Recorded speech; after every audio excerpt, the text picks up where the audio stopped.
This is one race. I'm not done. You know what I'm capable of. Count me out if you want to. Talk all the you want. Because I'm here to stay. Congratulations to the winners. Congratulations to the people that won. But they're not done seeing me yet. Period. I love the clip. And of all of these, she's my favorite. So like I don't have a least favorite. You do have a least favorite. Well, no. Yeah. You're right. Simone was your least favorite. She was my least favorite. I don't dislike Simone. What makes Sha'Carri your favorite? Because she's old school. Okay. She has bravado. You know what I'm saying? Like she sells it. She stays on brand. Absolutely stays on brand. But even if she doesn't believe it herself, because she went from first to last. Okay. You know what I'm saying? And you know what? That's what people like about Conor McGregor. You know what I'm saying? With a broken leg, cannot stand up, he is still telling the dude who just fought and your wife was in my DMs. That is a part of sports. But one thing I'm gonna give Sha'Carri that I don't think you'll ever hear McGregor do.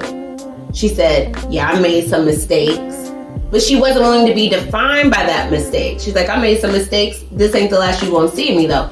Congratulations to all the winners. You haven't seen the last of me. Conor threw a hand truck through a bus window. I'm not doing this with you. Keep it at Sha'Carri. You're not going to talk about. And we rambled long enough. So with Sha'Carri, right? So where do you land with her?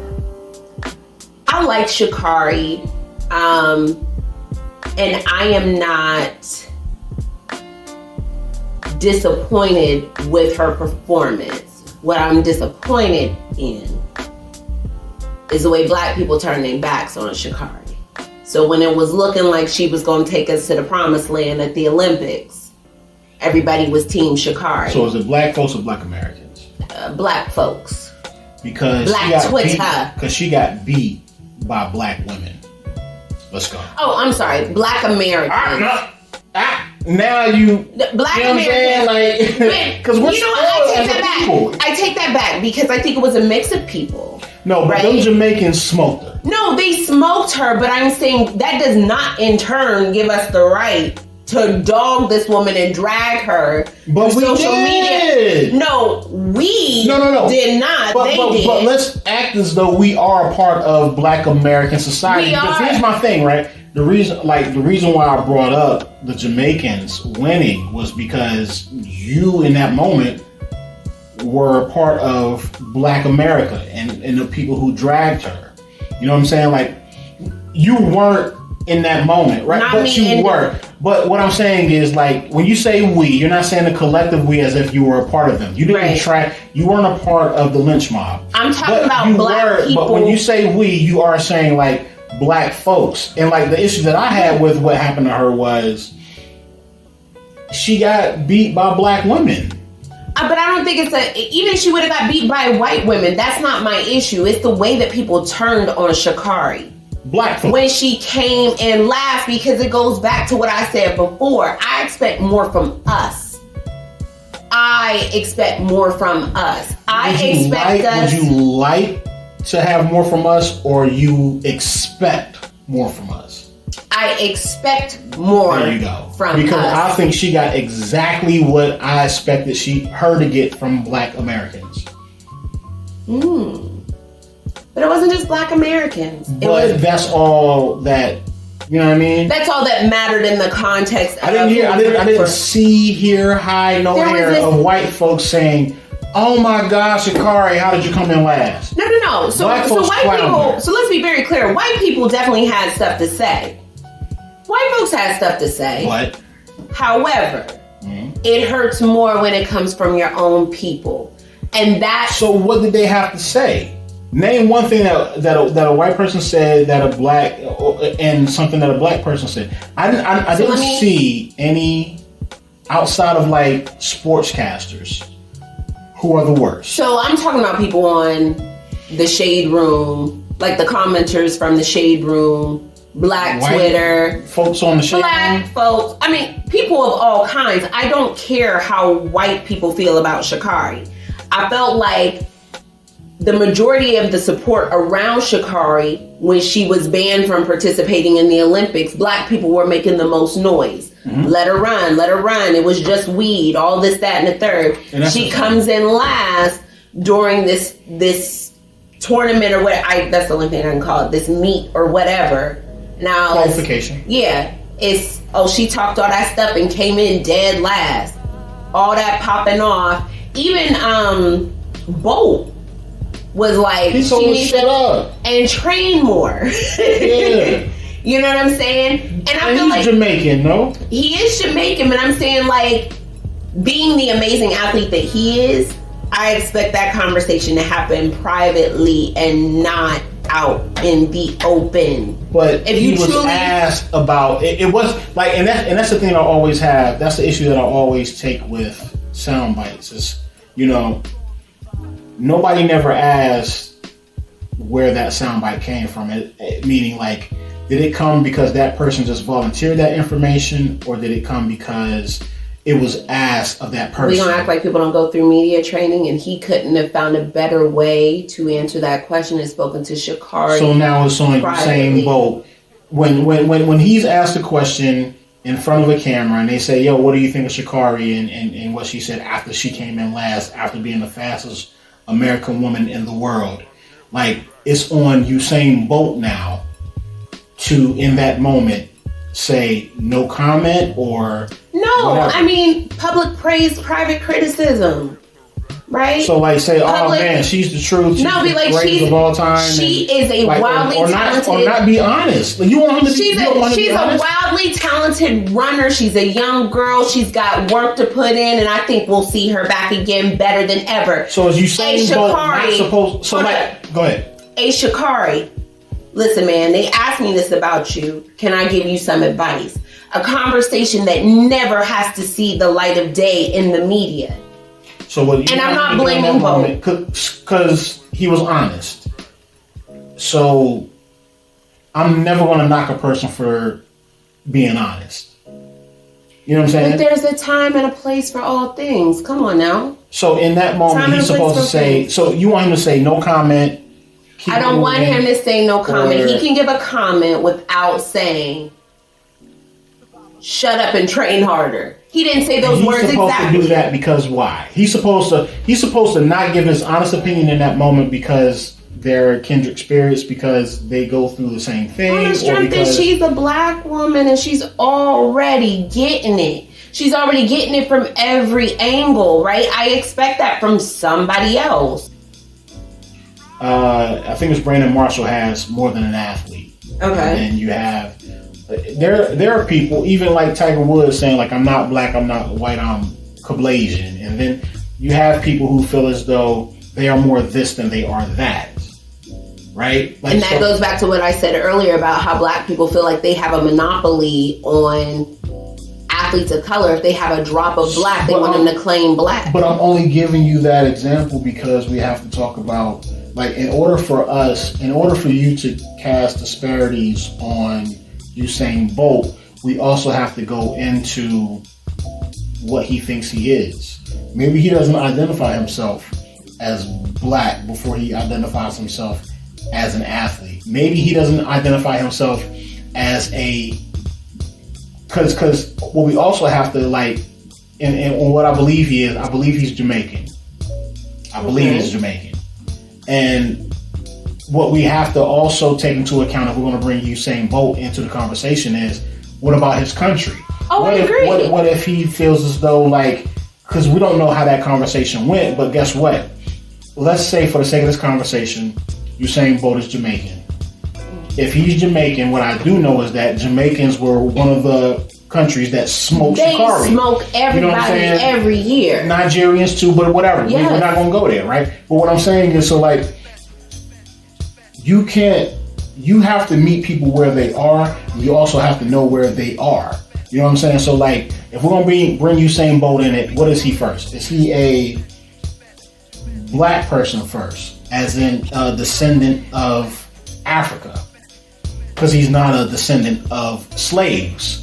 You know what I'm saying? So let me to that, or maybe not. You know what I'm saying? Or is he Jamaican first, or is he a track person first, or is he a man first, or is he all these things first? So like, I'm just prefacing it with like, because you brought up what he said to Sha'Carri. Mm-hmm. So what I'm going to give him is what I have, and what I have is he's an athlete. Okay, and that's no, not Jamaican. Like when they're asking him that question, they're asking him that question because at one point he's giving his point of view as an athlete and nothing else. More importantly, the best at what it is that he does, and for a moment, for a week, she was the best in the same sport as him. She was just another gender.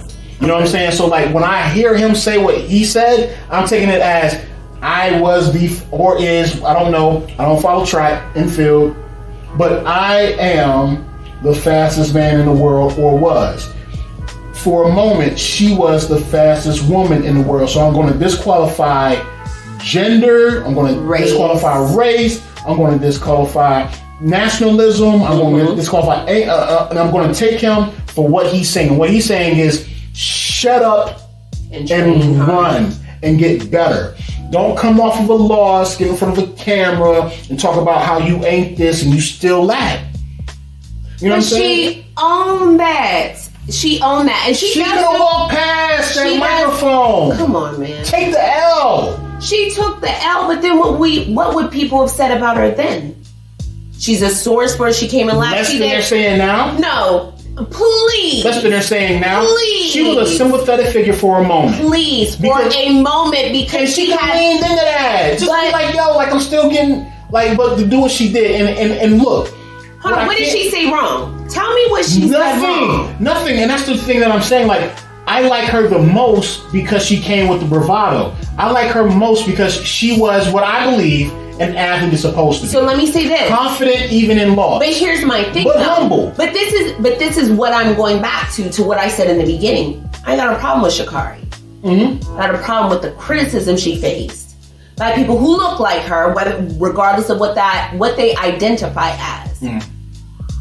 I feel like people who look like her made a mockery out of her, started criticizing her, and if you don't think that takes a toll on somebody's mental health, absolutely. What are we doing? What are we doing? How are we showing up for black women, black female athletes, doing that? And that is my issue. I'm never mad about a loud, boisterous, proud black woman. Never. Mm-hmm. I love black women. I stand a black woman. I am a black woman. I just feel like win or lose, I felt as a black woman that we had an obligation to rally around Sha'Carri instead of clowning. Or instead of making a mockery of her, because that type of stuff, if you think that she took that loss easily, I doubt if she did. No, she ain't gonna show us. She was mourning her mother more. I think she was mourning her mother more than she was mourning that loss. I agree. But we showed her no mercy. It's like we forgot all about that. She was only good to us when she presented the possibility of a win, and when she didn't deliver on what we felt what her brand promise was. She's a joke now. So, to end, mental health is absolutely something that needs to be addressed when it comes to, especially when it comes to black female athletes. Do you believe that's more so than any other athlete, or just as much? Because like during this conversation, I've given examples of black men who have gone through the ringer due to outside forces and media pressure and you know, off the field, off the court, out of the ring examples. And you've given even examples of Locke in the swimming and with the Olympics. So like, where do black women land when it comes to this topic? Like, should they be because it seems as though that's a big thing now, right? Like black women and their greatness and I believe it's all black. I think, and I've said it in like when I had a podcast about Rachel Nichols and Maria Taylor. And I'm so mad I wasn't on that one, by the way. And don't fret, because you will be back. So, but the question is this: where do we land here? Where do we go from here? Like, going forward, is there something that needs to be changed? And I know that you're going to say that yes. And maybe I'm not asking the right question. Maybe I'm not asking the right question, right? But like, I'm fine with the media pressure that is received from the media to athletes. I've come to the place where, like, dude, you lose, you get bashed. If you ever watch Skip and Shannon or Nick and whoever he's going against, or like or you know, your Stephen A. Smiths, every Monday they play and they trash people who play a sport that they were never talented enough to play, with the exception of retired athletes. You know what I'm saying? So like, they are subject to that, right? And the same thing, and it's only amplified now because we have social media. That's the only reason why I bring social media into it. So with that being said, if Disney and people who own these sports channels are willing to hire people to trash athletes when they do bad and praise them when they do well, and still have somebody on TV that's going to trash them, even in their glory, I am a person who is not going to be naive enough to act as though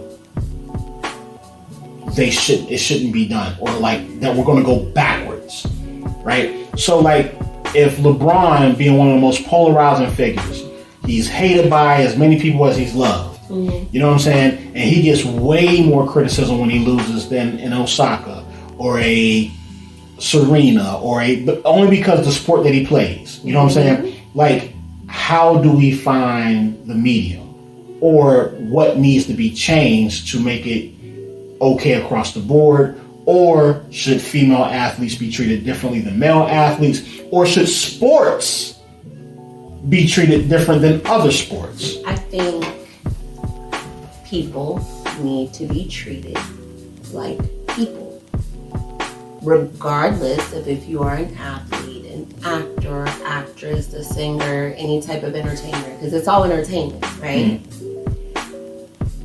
Because all it's going to take is one person to snap and not be here, and then we're, oh, what was me? Oh man, you know, they caved to the pressure that we put on them. You understand what I'm saying? So like, I've never seen or heard of a athlete suicide. Me either.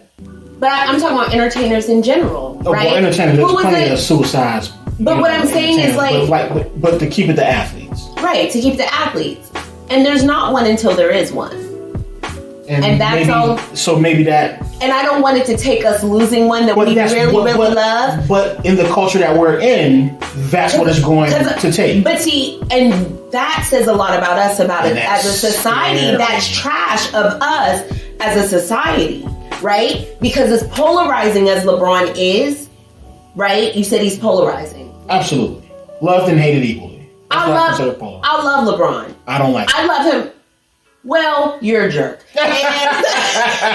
No, but like, let me say, I love LeBron off the court. Oh, I love him off the court more than I will ever love anything that he ever does on the court. I think he's so dope off the court. You understand what I'm saying? Yeah. If LeBron, God forbid, were to have a mental break and decide I'm ending it today because the media is always down my back. Yada, yada, yada. I don't want to take it anymore. I would be like, we failed him. I agree with that. We failed him. I agree with that. As human beings, we failed him. Right? Simple facts. I would feel that same way. And listening to that, kind of would be upset if it ever, like the fact that he hasn't done it already. Right. And LeBron is built different. LeBron is built pretty amazing. LeBron is built different, but I'm thinking like even, and this could be anybody, but I'm thinking about the three wonderful, talented, beautiful women that we've talked about today.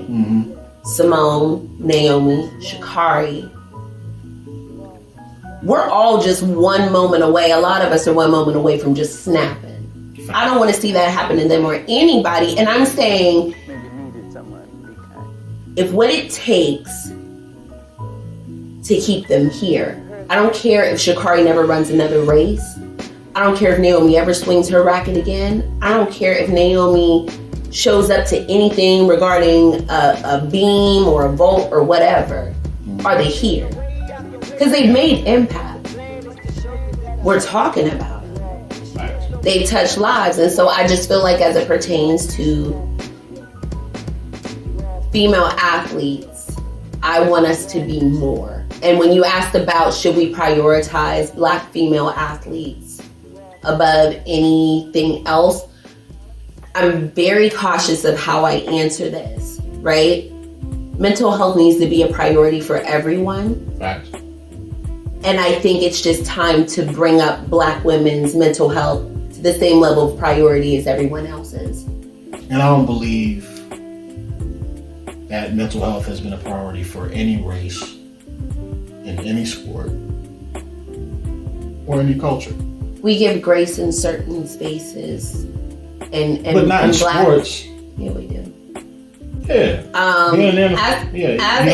As a Black woman, I am just very sensitive to how we have been overlooked historically on a number of fronts and platforms, right? From how we're handled medically, and all that stuff, how we're handled in the workforce. Black women worse, I would say. But historically, because y'all don't give birth. All facts. And I just did a podcast on the Tuskegee experiment, which was all Black men. You know what I mean? You absolutely did. But I'm saying like the pain tolerance and stuff, we're dying in childbirth and stuff like that. So I'm saying you won't catch me. So no, I definitely feel like there is less grace given to Black women, and Black female athletes fall into that category as well. And with that being said, I find it amazing that Black women, as we use the word polarizing, are now the most polarizing figures in sports and in entertainment and in our culture today, as we sit here with a woman of color as the vice president, and we have a full podcast on women in sports, and then we have all of these movies and entertainment from the Clark sisters, for those who ain't from the South or don't know church folk, to Jennifer Hudson playing Aretha Franklin, to a ton of movies that I've talked about in other podcasts, just all of these things. There's so many things out right now that revere and pay tribute to women of color, and at the same time they're being bashed, when they fall short of the excellence that is being portrayed. I just feel like the Black woman right now is the most polarized. Now, I got sympathy for my brothers, you know what I'm saying, and we will always be polarized, you know what I'm saying. Maybe more so than women, but that's another podcast for another day. That's argumentative. Yeah, right. But for what it's worth, as far as the heights of greatness in entertainment and where we are as a culture, you are the most polarized. So I appreciate you for coming on and being that voice and fighting me back, and I think you did a great job at... I'll always fight you on everything. You're my brother. At representing, you know what I'm saying, your sect of people, and I appreciate you for coming on. Thank you for having me, brother. No doubt. Y'all know what it is. Like, subscribe, all that good stuff. Everything Suspect Podcast. Thanks, Nish. I love you. Love you, Matt. All right. See y'all next week. Bye, y'all.